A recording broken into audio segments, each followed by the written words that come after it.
성경의 이름 이야기 40번째 이야기를 시작하겠습니다. 지난 시간에 어린 양의 피에 대해서 얘기를 하고 있죠. 어린 양의 피 6월절에 대해서 얘기를 하고 있는데 사실 어린 양의 피 6월절 내가 너희를 이 피를 보고 지나가리라는 성경 전부 다예요. 예수 그리스도의 피죠. 그리스도인들에게 가장 중요한 건 예수 그리스도의 십자가의 피입니다. 이 피가 왜 중요하냐? 피가 성경이 전부 다라고 저는 생각해요. 이 피를 믿어야 구원이 있고 이 피로 인해서 우리가 죄인에서 의인으로 거듭나는 거죠.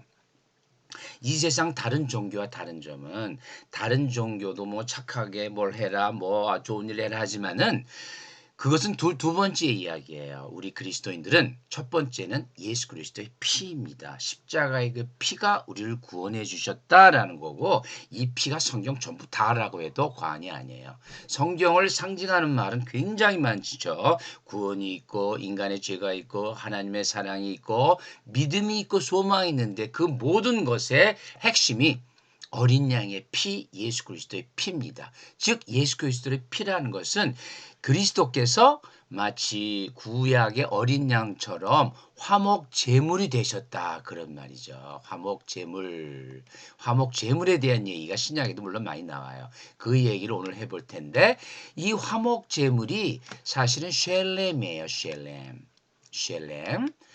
이 쉘렘에 대한 얘기도 할 거예요. 그런데 오늘 또 샬렘 왕 멜기체덱에 대한 얘기를 할 거예요. 멜기체덱은 이 얘기도 한 2번 나올 겁니다. 왜냐하면 그리스도 예수께서 화목제물 피를 흘리시고 멜기체덱의 반차를 이어간다 그런 말이 나오죠. 이 성경의 핵심이에요. 그런데 여기서 이 쉘렘이라는 화목제물과 샬렘 왕 이렇게 써놓으니까 어떻게 해요? 쉘렘, 샬렘 비슷하네. 비슷한 정도가 아니라 같은 단어예요. 같은 단어를 모음만 바꿔서 다른 단어를 만든 거죠. 이 쉘렘은 화목을 뜻해요. 화목. 그게 화목을 뜻하니까 화목제도 되고 화목제물도 되는 거예요.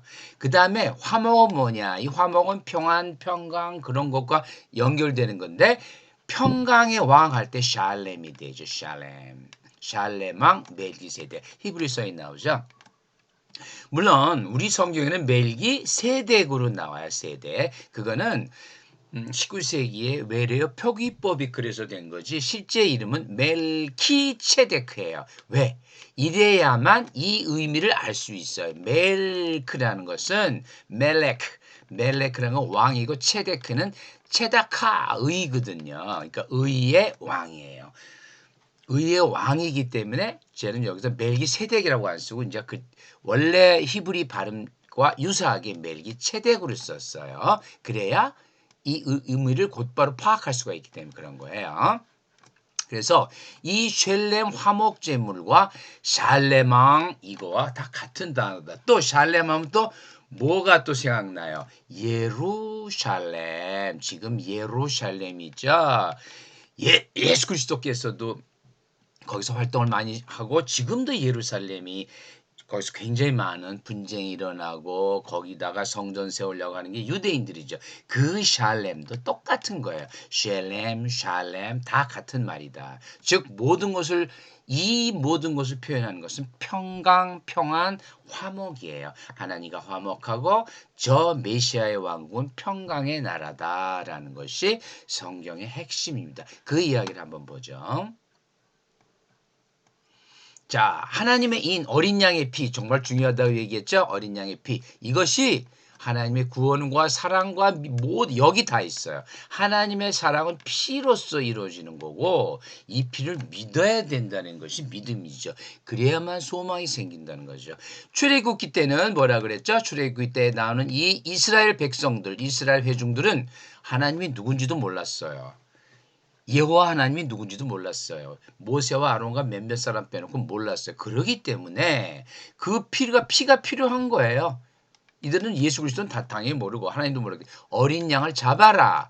그 피를 문설주에 발라라. 눈에 보이는 걸 얘기하는 거죠. 눈에 보여줘야 돼요. 이 출애굽 시절에는 이들은 우상에 찌든 사람들이고 하나님을 오히려 몰랐기 때문에 눈에 보여줘야 돼요.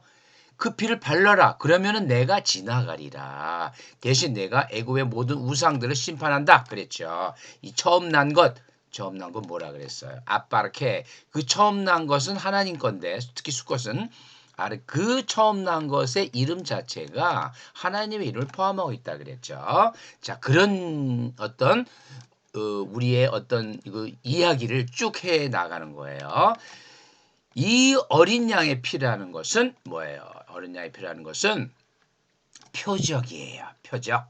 어린 양의 피는 바로 이스라엘 백성들의 표적이에요. 다시 한번 이 당시에는 사실 유대인이라고 그러면 조금 어폐가 있어요. 뭐 12지파가 다 있었기 때문에 이스라엘 사람이라 그래야 돼요. 유대인은 맨 훗날 1000년 후에 바빌론 포로됐을 때 나오는 개념이라 이 당시에는 이스라엘 사람이라 그러는 거다. 다시 한번 히브리라는 개념은 시족 개념이에요. 그래서 언어를 얘기할 땐 아브라함과 야곱, 이삭, 야곱이 쓰던 언어를 쓴다 해서 히브리어라고 그러고 국가를 얘기할 때는 이스라엘이라 그래요. 왜? 국가 개념이 처음 나온 게 이 출애굽기에서 나오고 그들이 이스라엘 개념, 이스라엘 사람이기 때문에 그래요. 그 다음에 유대인이라는 건 인종을 얘기하고 바빌론 이후부터 유대교라는 개념이 성립이 돼요. 그래서 유대인이다, 유대교다 할 때는 바빌론 이후를 얘기해요. 그 이후에 유대인들이라 그러면은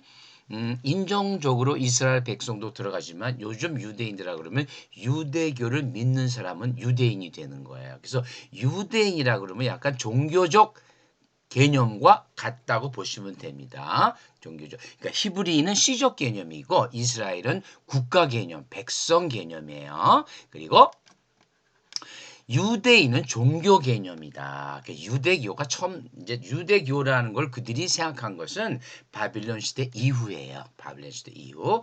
그런데 이 표적이라는 개념, 표적 출애굽기에 나오는 거예요. 출애굽기 12장에 내가 애굽을 칠 때 그 피가 어린 양의 피가 이게 신약에서는 이제 예수 그리스도의 십자가의 피가 되죠. 표적이 될지라. 이 표적 때문에 그 표적 때문에 그들이 어떻게 됐죠? 구원을 받았어요. 쉽게 말하면은 이 너희 집에 너희를 위해 표적을 바르라 그랬죠. 정말 최상급의 정보죠. 근데 이 정보는 누구한테만 갔어요? 이스라엘 백성한테만 간 거예요. 애굽 사람들은 절대 이 정보를 몰랐죠. 있을 수가 없죠. 하나님께서 딱 이스라엘 사람을 위해서 했기 때문에 피가 너희 집에 표적이 될자. 이래서 이 표적이 사실은 여기 이 히브리어로 쓴 거는 사실 여러분 생각할 필요 없어요. 레오트인데 이거 어려워요. 제가 자료를 위해서 항상 쓴다 그랬죠. 나중에라도 이 얘기를 다시 하면서 이런 것이 익숙해지면 이런 것도 있다라는 자료인 거기 때문에 이거 그냥 넘어가요. 사인이에요. 사인. 근데 그걸 헬라어로는 세메이온이라 그랬죠. 세메이온. 이런 정도는 한 10번, 20번 정도 들어두시면 좋아요. 사인, 표적이다. 이 표적으로 인해서 너희들이 구원을 받는다. 그렇기 때문에 이제부터 이 이후 이스라엘 유대인들은 항상 메시아 뭐 선지자 나오면 표적이 뭐냐? 표적이 뭐냐? 그랬죠? 표적. 여기서 나온 거예요. 자, 그래서 이 어린 양의 피가 뭐가 되냐? 유월절이 된다 그랬죠. 유월절. 이 유월절이라는 말은 좀 어렵다 그랬죠. 넘어가다는 거예요. 딴 게 아니에요. 그냥 넘어간. 하나님이 넘어가셨다. 너물월이에요. 그래서 이게 너무 어렵고 패스오버. 그 위로 지나가다. 글자가 대로 위로 지나가다. 그 집을 지나간 거예요. 하나님 위에서 보시고 피 발랐네? 지나간 거예요. 패스오버. 너무나 오히려 간단하죠. 이 한문은 한자로 된 거 이거 상당히 어렵습니다. 패스오버인데 요 글자가 히브리어는 페사흐라 그랬죠. 페사. 요게 페사예요. 구경하세요. 그런데 내가 그 피를 볼 때 너희를 넘어가리니 그랬죠. 넘어가리니. 요 페사흐예요.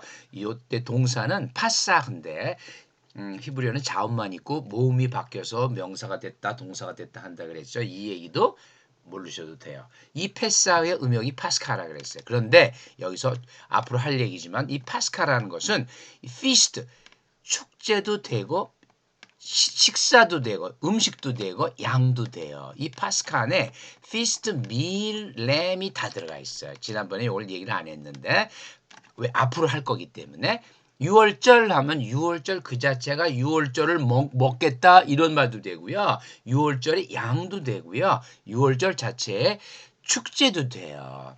내가 피를 볼 때 너희를 넘어가리니 출애굽 12장 13절. 이게 바로 화목제와 이 화목제는 감사제예요. 감사제고 있고 그러니까 상당히 뭐 축제죠. 피스트예요. 그러나 속죄제 같은 거 다음 시간에 한번 다룰 텐데 욤키푸르 속죄제 할 때는 굉장히 이제 무거운 거죠. 엄숙하죠. 그러나 유월절은 기쁜 거예요. 하나님과 화목하고 하나님께 감사를 드리니까 아주 즐겁게 해야겠죠. 레위기의 화목제의 기원이 바로 이거다라는 얘기죠. 그러니까 지금 제가 하는 이 이야기 시리즈는 반복이에요. 반복. 앞에 한 걸 조금씩 반복하고 거기다 새로운 거를 조금씩 더 첨가하고 이런 식으로 해야 여러분들이 이해하기가 쉽다고 저는 생각했어요. 또 주변에서 많이 그렇게 했고 When I see the blood, I will pass over you. pass over. 이건 이제 동사로 써 있는데 동사하고 전치사 써 있죠. 요게 줄어서 뭐가 됐어요? pass over 6월절이에요. 영어가 제일 쉬워요. 한국말이 제일 어려워요. 차라리 패스하면 쉬운데 이게 넘어가는 거는 하면 쉬운데 6월절 하면은 어린애들은 다 뭐 5, 6월, 6월 6월에 무슨 축제인가 보다 이렇게 생각하는 경우가 많아요. 그렇게 어려워요. 그런데 그게 아니라 넘어가는 절이에요. 자, 패스오버. 자, 그래서 넘어간다. 6월절. 이것이 어떤 의미인가? 이 6월절이야말로 6월절에 기원이 되고 6월절이야말로 구원이에요. 구원, salvation. 내가 넘어가니리. 피를 보면은 내가 넘어가리니 이랬죠. 우리가 다 죄인이에요. 우리는 우리 스스로 어떻게 할 수가 없어요. 그러나 십자가의 피로 너희를 구원하리니. 이 6월절이란 말, 어린 양의 피는 성경 전부 사랑과 믿음과 소망을 다 함축한 것이 뭐냐? 십자가의 피입니다. 그렇기 때문에 그리스도를 얘기할 때 그리스도인을 얘기할 때 십자가의 피를 얘기하려 하지 않으면은 그건 전부 다 문제가 많은 거예요. 뭐 착한 일을 해야 한다. 뭐 바울이 뭐라 그랬어요? 사도행 바울이 고린도전서 13장 사랑장에서 내가 가진 것을 다 줘도 내가 내 목숨을 불살라도 얼마나 그러면 선행을 했어요. 자기 가진 거 다 주고 지 목숨까지 주겠다는데 그래도 nothing 아무것도 아니다. 하나님의 사랑이 없으면 예수 그리스도의 피가 없으면 그거 다 헛거다예요. 예수 그리스도의 피를 믿어야 그 이후에 하나님처럼 거룩하게 돼서 착한 일도 하고 좋은 일도 해야지. 예수 그리스도의 피가 없으면 모든 것을 다 헛거라는 것이 이 성경의 세계관입니다. 그럼 볼까요? 6월절 어린 양이 뭐예요? 그리스도라고 딱 사도 바울이 못을 받고 있어요. 못을 받고 있어요. 고린도전서 5장 7절 너희는 누룩 없는 자인데 새 덩어리가 되기 위해서 묶은 누룩을 내버리라. 예전의 습관 그 예전의 모든 탐심, 우상숭배 그런 거 다 버려라. 우리의 6월절 양 딱 여기서 못을 박죠. 6월절 양이 뭐예요? Passover Lamb이에요. Passover Lamb. 그런데 이거는 성경 영어는 Passover Lamb이라고 써졌죠. 원래는 또 파스카 그냥 파스카예요. 패스오버 이 패스오버가 양을 다 포함하고 있는 거예요. 그리스도께서 6월절 양은 뭐죠? 그리스도예요. 여기 또 파스카 크리스토스예요. 양 이런 걸 안 쓰고 그냥 파스카만 쓰면은 축제도 되고 다 된다 그랬죠. 그래서 그리스도 교회는 이스라엘 여기서는 이스라엘이고 6월절이라는 게 뭐냐? 피의 피. 그리스도의 십자가의 피죠. 이 6월절에 누룩을 버려라 이런 것은 6월절 다음 날부터 일주일 동안 무교병을 먹는데요. 그래서 그게 무교절이라 그러거든요. 무교병은 이것도 어려운 말인데 요자도 저도 잘 몰랐어요. 이게 누룩교자 같아요. 누가 누룩교자를 쓰나요, 요새? 그래서 무교절이라는 것은 누룩이 없는 빵을 먹는 절이에요. 어렵죠. 이거 굉장히 어려워요. 한자로 하면은 우리가 잘 쓰지를 않기 때문에 뭐든지 그래요. 우리가 잘 쓰는 단어는 쉬워요. 그런데 잘 안 쓰는 단어들, 이 교자, 뭐 누룩 교자를 언제 우리가 쓰겠어? 이제는 안 써요. 그런데 이제 이건 19세기 번역이라서 무교절 쓰죠. 무교절, 6월절 다음 날부터 일주일 동안 유대인들은 무교병을 먹어요. 누룩 넣지 않은 빵을 먹어요. 그런데 여기서 중요한 것은 6월절 양, 곧 그리스도라 그랬죠. 패스오버 램, 또 파스카, 페사 이렇게 나오죠. 자, 그래서 이 6월절 양하면 이게 무슨 의미냐? 이게 바로 오늘의 주제 중에 하나인 화목제물이에요. 화목제물. A sacrifice of atonement. A sacrifice of atonement예요. atonement 이게 그 제물. 요게 제물이고 요게 이제 화목하다, 속죄하다 그런 뜻을 가지고 있어요. 여러분 뭐 영어니까 찾아보시면 금방 아실 테고. atonement. 로마 3장 25절에 중요한 절이에요. 예수를 하나님이 그의 피로써 믿음으로 인한 화목제물 뭐라고요? 믿음으로 인한 화목제물. 피 사랑이죠. 그걸 믿어야 돼요. 그래서 화목제물로 세우셨다. 이 로마서에 이렇게 하죠.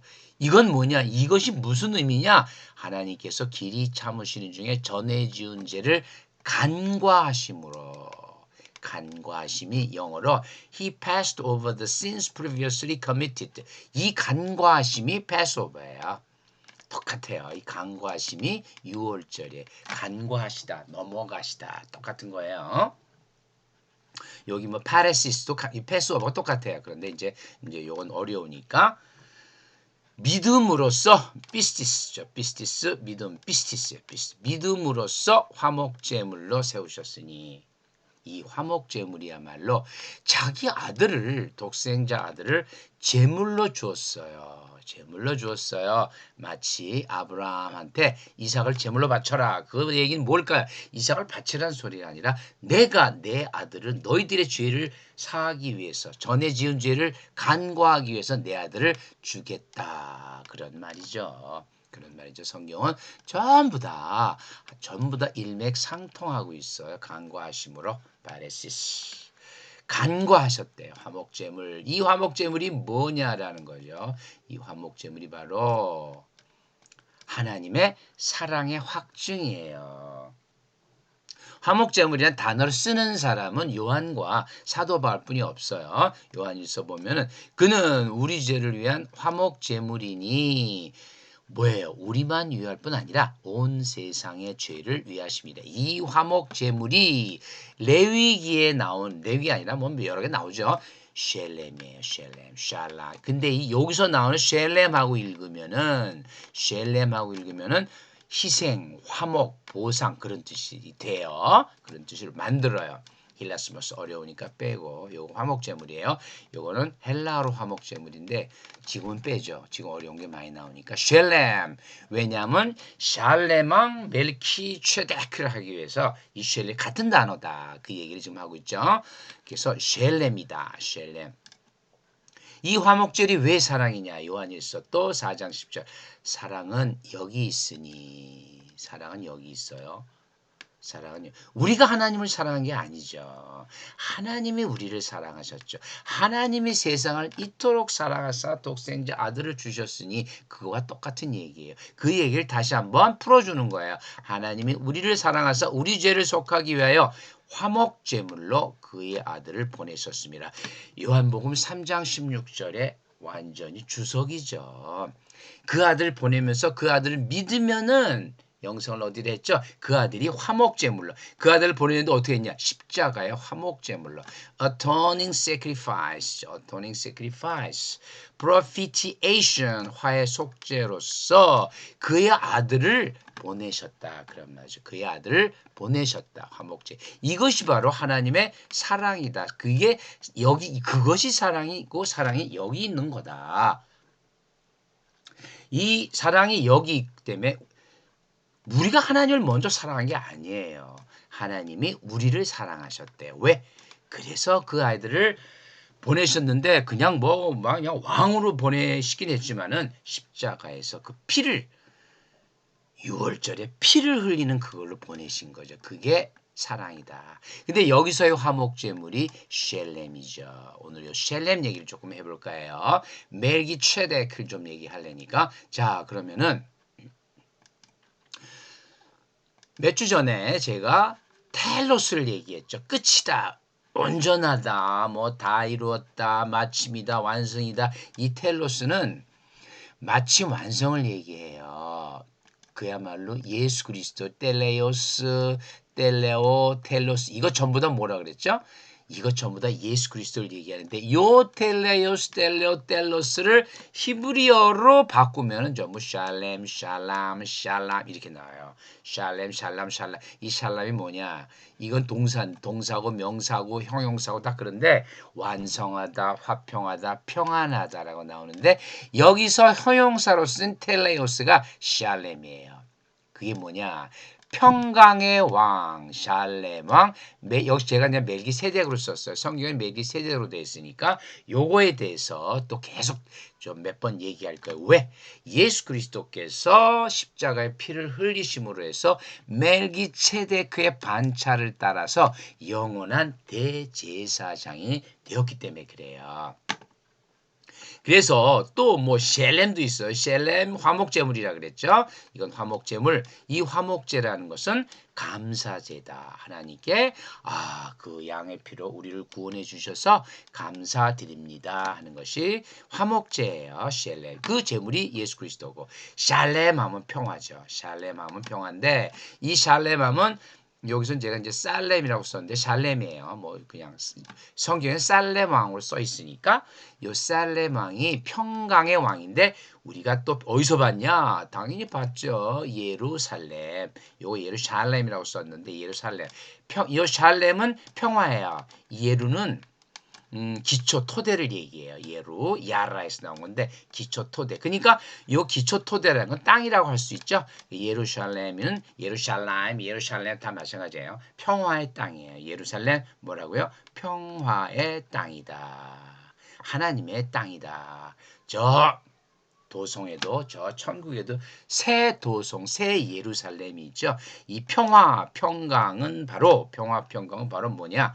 평강은 바로 메시아 왕국의 상징적 언어다. 자, 앞으로 또 계속 나올 거예요.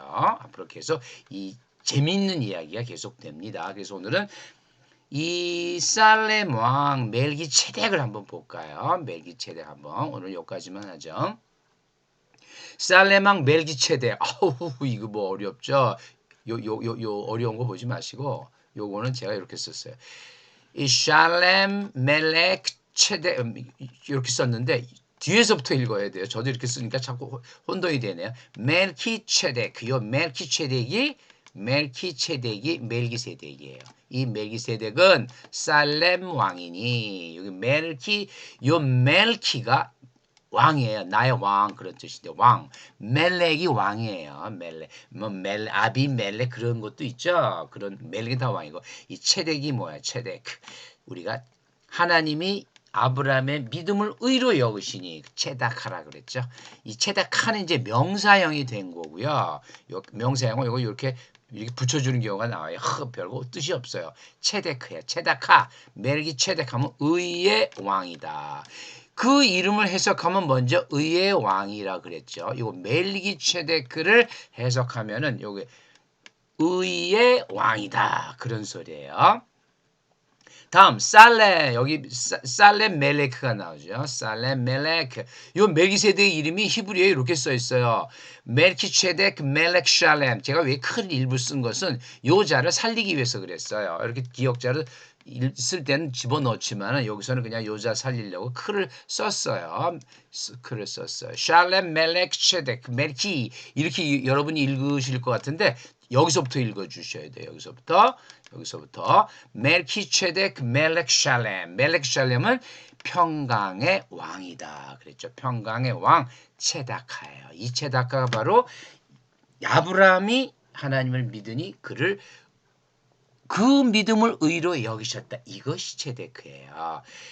창세기 지금 살렘 왕 멜기세덱이 지금 아브라함을 맞으러 가는 거죠. 떡과 포도주를 가지고 나왔더니 그는 지극히 높으신 하나님의 제사장이었다. 성경에서 가장 미스테리하고 신비한 인물 중에 하나, 그 사람이 바로 멜기세덱입니다. 왜? 왜 이 멜기세덱이 중요하냐? 그리스도가 다음 시간에 이제 계승할 때 이 그리스도가 영원한 대제사장인데 멜기세덱의 반차를 따라서 대제사장으로 천국에 들어가셨니라 이런 말이 나오기 때문에 그리스도는 멜기세덱의 반차다. 이 레위의 반차가 아니야. 이 반차라는 것은 오다 계열인데 멜기세덱의 계열에 따라서 영원한 제사장이 되었다. 그 얘기와 유월절 얘기가 앞으로 계속 될 것입니다. 네, 감사합니다.